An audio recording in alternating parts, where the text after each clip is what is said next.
Good morning प्यारे बच्चों। I hope कि आप सब फिट होंगे। तो चलिए अब बात करते हैं। आइए एक्सरसाइज 7.2, ठीक है, क्लास 10th का जो हम कर रहे हैं, इसमें क्वेश्चन नंबर 5 और 6 के ऊपर बात करते हैं। तो डायरेक्ट चलते हैं उसी स्लाइड पर जहां पर ये हैं। आई थिंक क्वेश्चन नंबर 5 बिल्कुल ठीक। ध्यान से समझना है आपको इस क्वेश्चन को, ठीक है, क्योंकि ये क्वेश्चन इंपॉर्टेंट हो जाता है पेपर के हिसाब से और आता है ये, ठीक है। कभी कभी ये 1 मार्क में भी आ जाता है और वैसे भी केस स्टडी के तौर पे भी आ जाता है। अब ध्यान से सुनना है कि find the ratio in which the line segment joining the point this. एक एक लाइन सेगमेंट है जो ए पॉइंट है और बी पॉइंट को ज्वाइन कर रही है, ठीक है। इसके कोऑर्डिनेट्स है 1, -5 और इसके कोऑर्डिनेट्स है -4, 5। As that simple is divided by the x axis. अब यहाँ पर इंपॉर्टेंट क्वेश्चन ये है कि ये लाइन किससे डिवाइड हो रही है? एक्स एक्सिस से। ध्यान से सुनो, अब मैं बताता हूँ, ठीक है। पॉइंट नंबर फर्स्ट, ठीक है, अगर किसी को एक्स एक्सिस डिवाइड कर रही है, एक्स एक्सिस डिवाइड कर रही है, तो वहां पर वाई कोऑर्डिनेट आपका 0 होगा। वाई कोऑर्डिनेट क्या होगा? 0 होगा। और अगर कहीं पर वाई एक्सिस किसी लाइन को डिवाइड कर रही है तो वहां पर एक्स कोऑर्डिनेट 0 होगा। ये कंडीशंस आपको पता होनी चाहिए और ये इसके आधार पर ही ये सवाल जो है आपका होने वाला है। दोबारा बोल रहा हूं, अगर एक्स एक्सिस डिवाइड कर रही है तो वाई कोऑर्डिनेट 0 होगा। तो मैं यहां लिखूंगा, ठीक है ना, let the point of intersection, let the point of, ठीक है, let the point of intersection आप लिख सकते हो। जनरली अगर 1 मार्क में आ रहा है तो डायरेक्ट भी कर सकते हो। let the point of, ठीक है ना, intersection, let the point of intersection P with coordinate x, 0, x, 0, क्योंकि x एक्सिस डिवाइड कर रही है तो y कोऑर्डिनेट 0 होगा, ठीक है ना, एज दैट सिंपल। अब आपने क्या करना है, let the ratio is k ratio 1। आपने रेशो क्या मान लेनी है बेटा? k रेशो 1 मान लेनी है, एज दैट सिंपल। चलें आगे, अब बात करते हैं आगे, ठीक है। ध्यान से सुनो, इस पॉइंट को p मान लिया मैंने, इसके कोऑर्डिनेट्स है x, 0 और यहाँ पर क्या है, ये किस रेशो में डिवाइड कर रहा है? k रेशो 1 में। अब आपको पता होना चाहिए कि जो पॉइंट डिवाइड करता है उसके कोऑर्डिनेट्स कैसे निकलते हैं। जो पॉइंट डिवाइड कर रहा है in the sense x divide कर रहा है, ठीक है ना, तो x के कोऑर्डिनेट्स कैसे निकलेंगे? नीचे रेशो का सम, ऊपर भी रेशो का सम लेकिन ब्रैकेट्स के साथ, ऊपर भी रेशो का सम लेकिन ब्रैकेट्स के साथ, ठीक है।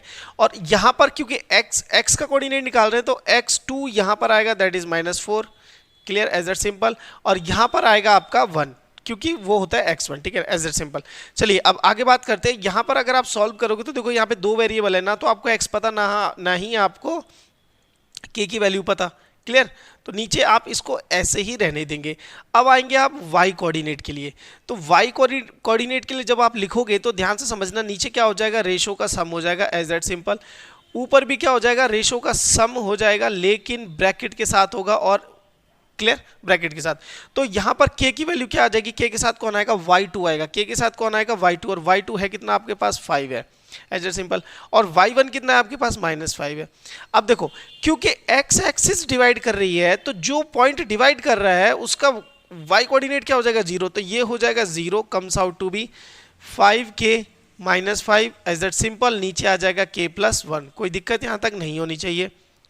ये जो नीचे k+1 है वहां 0 के पास जब मल्टीप्लाई होने जाएगा तो ये 0 बनाएगा और आपको मिलेगा 5k -5, एज ए सिंपल।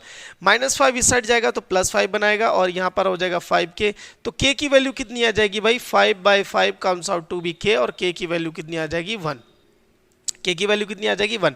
अब आपने क्या करना है, इसने क्या पूछा था? Also find the coordinates of the point of division, ठीक है ना। तो आप यहाँ पे लिखेंगे coordinates of point of intersection बोल लो या डिवीजन बोल लो, पॉइंट ऑफ इंटरसेक्शन बोल लो या फिर डिवीजन बोल लो, ठीक है ना, कोई दिक्कत नहीं है। तो x क्या हो जाएगा आपका? देखो x था क्या आपके पास? -4k, ठीक है ना, +1, एज दैट सिंपल। नीचे क्या आ जाएगा? k+1 आ जाएगा। कोई दिक्कत वाली बात नहीं होनी चाहिए। अब देखो k की वैल्यू क्या रखनी है? हमने 1 रखनी है। k की वैल्यू क्या रखनी है? 1 रखनी है। तो यहां पर रखेंगे -4 as it is, 1 as it is, +1 as it is, कोई दिक्कत नहीं है। नीचे आ जाएगा 1 + 1, ओके। चलो अब आगे, -4 से जब करोगे तो -4 + 1, कोई दिक्कत नहीं है। नीचे 2 आ जाएगा तो ये बन जाएगा -3/2, एज दैट सिंपल। तो कोऑर्डिनेट्स आप लिख सकते हो, कोऑर्डिनेट्स क्या हो गए भाई? -3/2, 0, क्योंकि x एक्सिस डिवाइड कर रही है तो y 0 होता है, क्लियर। ये आपका आंसर है। चलें आगे आइए बेटा, अब क्वेश्चन नंबर 6 करते हैं और इसको समझते हैं। ये भी क्वेश्चन आपका इंपॉर्टेंट है और अगर मैं कहूँ मोस्ट इंपॉर्टेंट है तो गलत नहीं होगा क्योंकि पेपर में आता है। देखो क्या कहता है, कि ये जो कोऑर्डिनेट्स आपको दे रखे हैं are the vertices of a parallelogram taken in order, किसी भी पैरेललोग्राम के ये क्या है, वर्टिसेस हैं जो कि एक ऑर्डर में लिए गए हैं, ठीक है। तो मैं यहाँ पर देखो एक चीज़, दो चीज़ें आपको बता दूं कि यहाँ पर पैरेललोग्राम की एक प्रॉपर्टी यूज़ होने वाली है जो ये कहती है कि पैरेललोग्राम के डायगोनल्स आपस में क्या करते हैं, बाइसेक्ट करते हैं, ठीक है। फॉर एग्जाम्पल अब मैं इनके जो कोऑर्डिनेट्स हैं उनसे लिख देता हूँ 1,2, इसे ए मान लेते हैं, इसे बी मान लेते हैं जो कि हो जाएगा 4,y एज दैट सिंपल, और उसके बाद इसे सी मान लेते हैं, x,6 हो जाएगा, उस पॉइंट को मान लेते हैं डी जो कि हो जाएगा -3,5 एज दैट सिंपल, ठीक है। अब आपको लिखना क्या है, सॉल्यूशन जब आप करोगे तो आपको लिखना, एक लाइन लिख देना, ठीक है ना, diagonals of parallelogram bisect each other,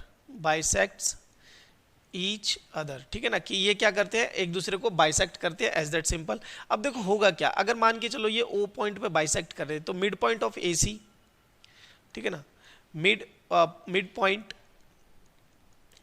of AC, ठीक है ना, मिड पॉइंट ऑफ AC बराबर हो जाएगा मिड पॉइंट ऑफ BD।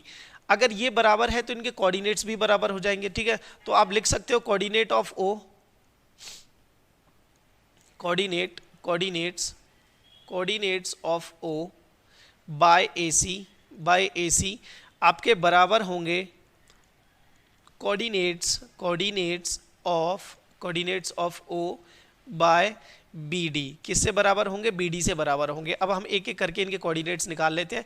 इसके कोऑर्डिनेट्स को जनरली हम x1 और y1 के नाम से दे देते हैं, डिनोट कर देते हैं, ठीक है।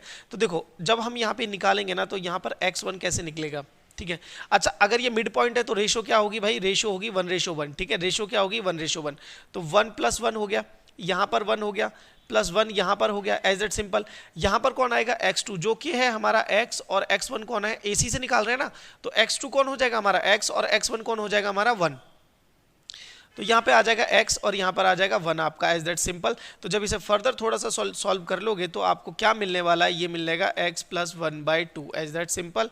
ये हो गया आपका x1 कोऑर्डिनेट। इसी तरीके से जब आप y1 कोऑर्डिनेट निकालोगे तो यहाँ पर रेशो का अगेन सम करोगे और यहाँ पर क्या हो जाएगा आपके पास 1 + 1 एज दैट सिंपल, और यहाँ पर आ जाएगा आपका y2 जो कि है 6 और यहाँ पर आ जाएगा y1 जो कि है आपका 2। तो जब आप इसको फर्दर सॉल्व करोगे तो ये 6 + 2 / 2 कम्स आउट टू बी 8/2। कितना आ जाएगा, 8/2 आ जाएगा। कोई दिक्कत वाली बात नहीं होनी चाहिए, ठीक है ना। तो आप यहाँ पे लिख सकते हो फर्स्ट इक्वेशन, इसे लिख सकते हो सेकंड इक्वेशन, कोई दिक्कत नहीं है। अब BD से निकालते हैं, BD से x1 की क्या वैल्यू आ जाएगी, अगेन नीचे रेशो का सम, रेशो जो 1:1 होती है वो मैं अब डायरेक्ट 2 लिख रहा हूँ, ठीक है। नीचे सम 2 बनेगा, ऊपर क्या हो जाएगा भाई, x2 कितना है आपके पास 3 है, 3 + 4 तो ये हो गया 7/2 एज दैट सिंपल। अब y1 जब आप निकालोगे, मतलब इन द सेंस कि O कोऑर्डिनेट का O पॉइंट का y कोऑर्डिनेट जब आप निकालोगे तो वो हो जाएगा आपका x2 प्लस मतलब 5 + 2/2 एज दैट सिंपल। इसे मानेंगे आप इक्वेशन नंबर 3 मान लो, कोई दिक्कत नहीं है। इसे मान लो इक्वेशन नंबर 4 मान लो, कोई परेशानी नहीं होने वाली, ठीक है। चलें आगे, इसको थोड़ा छोटा कर लेते हैं, ठीक है, इतना कर लेते हैं। अब देखो अब आपको करना क्या है, अब आपको x और y निकालना है। तो ध्यान से समझना, from equation first and third आप यहाँ पे लिखें कि फ्रॉम फर्स्ट एंड थर्ड, पहली और तीसरी से यहाँ पर भी x1 x + 1/2 के बराबर है, यहाँ पर x1 7/2 के बराबर है। तो ये हो जाएगा x + 1/2 बराबर 7/2। 2 से 2 कैंसिल आउट हो जाएगा, ध्यान से सुनो, 2 से 2 कैंसिल आउट हो जाएगा, नीचे डिनोमिनेटर बचेगा क्या, ऑलरेडी आपके पास x + 1 = 7। तो यहाँ से x की वैल्यू आ जाएगी 7 - 1 कम्स आउट टू बी 6।